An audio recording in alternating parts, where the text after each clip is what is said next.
Buonasera a tutti.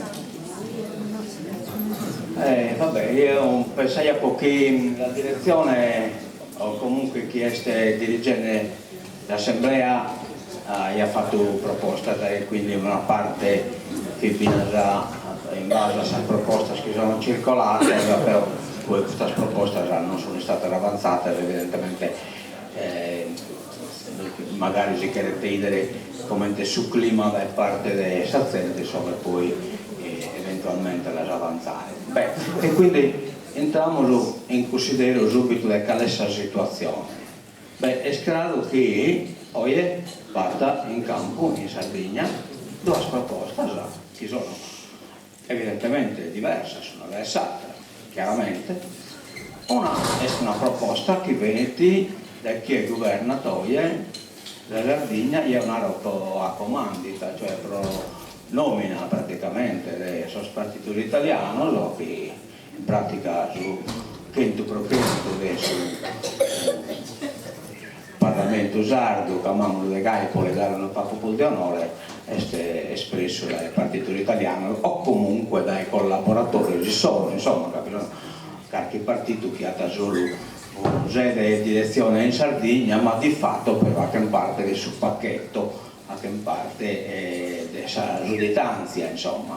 E quindi abbiamo una proposta che è una risposta all'UDL 45, una risposta di giuditanza chiaro, cioè su Stato italiano che ha comandato, ha deciso una strategia energetica e ha costretto la Regione Sarda a dare una risposta. Dai sudditi come sono che governano la Sardegna non danno la risposta ai solo, che apparentemente tiene conto di cosa che è questa mobilitazione popolare, ma guardate bene che è stato posto in conto, posto, a Savine poi però è una risposta che non è determinata da un volere del suo popolo sardo, ma è determinata da un volere dei stati che hanno una strategia cioè energetica in questa strategia chiaro che all'est sul ruolo della Sardegna è scorso a solvere un'altra servitù che si aggiunge a questa servitù che vi sono già, cioè praticamente è un ruolo sempre di carattere coloniale. A Saterala ha fatto una proposta di legge che è chiaramente espressa dai sazienti, da uno popolo che si è pronunziato, che sta andato a firmare, che sta andato a esprimere una volontà. E quindi la guerra che veste e sa matessi terra sono dei due interessi che sono difficilmente conciliabili, anzi io penso che siano assolutamente inconciliabili. Che tutto ciò che chiede un governo suddito, come il governo regionale, come è stato viene a Giacomo, non è sconciliabile assolutamente che in questo è il volere di un popolo che si intende discriminato, che si intende dominato, che si intende ridotto a una funzione che è di servizio a un Stato che ha bisogno di questa terra, poi scoprono che sono diversi dai suoi interessi nostri. Quindi a una legge di ribellia e di sovrania di un popolo che l'esprime e a Saterala una legge di giuditanza. È chiaro che noi indipendentisti non possiamo schierare se non a cosa che è l'espressione diretta di una democrazia popolare, cioè di un popolo che è stufo di essere soggetto a dominazione e a servitù, a gario del Stato italiano e a unico servizio del Stato italiano. Bene, quindi, però noi come non dobbiamo esponnere rispetto a questo scontro che veste tra due poteri? Cioè uno che è il potere del Stato, Metamannuca, guardate bene, il Stato non gioca solo l'apparato regionale, ma giocate media, giocate crea, giocate scuola, giocate magistratura, polizia e cantubata e a Saterala un popolo che come volta gioca solo a esse matessi, giocate solo a noi in canto componente di questo popolo siamo l'unica volta di questo popolo. Come però non sponiamo noi, questo non è il problema. Allora, vi dobbiamo spessare sa conca nostra, nos intendiamo italiano lo discriminato o sardo dominato? E no, questo è il problema. Voi siete così intendete. italiano discriminato o sardo dominato. Una via che siamo consapevoli di queste due categorie, la risposta è diversa. Se nos entendimos italiano discriminato, vabbè, non movimos esas levas políticas, cercamos de nos apoyar o a su centro-destra o a su centro-sinistra, cercando de ottener una soluzione a su problema. Se nos entendimos invece sardo dominato, stanno la responsabilità che lui è sopra di noi, sopra di questa generazione vivente che siamo noi, la generazione vivente. Abbiamo una responsabilità enorme, storica, su cui decidimos oggi ne rispondimos a questa generazione inveniente. Cioè, ma chi è vai a vivere in Sardegna nel 2024? Come te che ha permesso questa generazione una speculazione energetica del positivismo? È un esempio pratico storico, escluso per esempio della fusione perfetta. Cosa aumentate? La questione della fusione perfetta, quando sono notabile, sardo sono nato a pettire la fusione che su Piemonte, che sul territorio del su Piemonte, e quindi la Sardegna ha perduto tutte le prerogative. In quale memoria del sardo questa cosa è dimenticata? Beh, insomma, queste cose da essere memorizzate, questa memoria storica di su che oggi noi sappiamo rispetto a questo problema. Grazie Cristiano.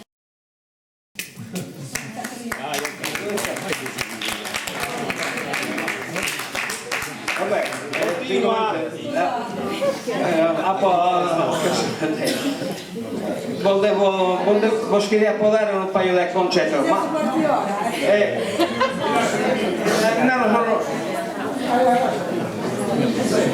due minuti lo sapo. Allora, va bene. Sarei un pacchetto complesso, ma comunque torno a avere un po' più semplice. Allora, torniamo a questa questione che è venuta fuori, la legge elettorale. Beh, io ho un specchietto, io non voglio, e non ho bisogno di la legge, la soglia di sbarramento della legge elettorale in Italia, in Stato italiano. Io non è stata basata su un po' di questa legge. Il Stato italiano ha fatto questa legge enorme per l'elezione dei consigli regionali, legge 23 febbraio 1995, numero 43. Bene, alle scritte è l'unica regione che ha modificato la soglia di sbarramento, la Sardegna. Cioè, che l'indicazione di questa legge, che è una legge regionale, atta pro, guardate bene, possa regione a statuto ordinario, quindi noi sì, essendo statuto speciale, la abbiamo poi pure abbassare la soglia, come io penso che sia giusto che poi la proposta una viacata a maturare a bene la fuori, ma prevedia la legge, l'indicazione della legge generale. Notate bene, non sono ammesse all'assegnazione dei seggi le liste provinciali, questo che noi chiamiamo gruppo, no? Il cui gruppo abbia ottenuto nell'intera regione meno del 3%, che è Schimberg. Allora, per cento dei voti, a meno che sia collegato a una lista regionale che ha superato la percentuale del 5%, che è il 10%. Cioè, se questo non è regime coloniale, come ha che da essere un regime coloniale, cioè che si chiede in maniera evidente impedire che una classe politica diversa da esso subito, come sono visto, possa arrivare a questa regione, manco come portavoce. Non ero io come governo, ma manco come portavoce non sanno tancati in forasa e non che quieren tancare in forasa. Guardate, quando abbiamo fatto la selezione di presente per questa classe di rebellia zamesa del Sardo libero, no? Gli avevo piccato 50.000 preferenza già. E non sono entrati in consiglio regionale. Cioè, te querennare questo, querennare chi o chi volamos questa tancatura cioè il suo sportone del suo palazzo regionale va porta già nel blindato e tanno bicchiere sul bazooka popolare, bazooka in termini proprio del popolo, perché li imbola la terra e forse questa è l'occasione giusta per provare che è vero che siamo mezza diverso tra noi, ma i presidi hanno fatto una scuola, scusate, lasciatemi non che se no certe concetti non colano. I presidi hanno fatto una scuola, hanno dimostrato che gente diversa può dare valore a un spazio compartito. E lo spazio compartito è su che conta e non pro nuda i presidi sono stati repressi in maniera disumana.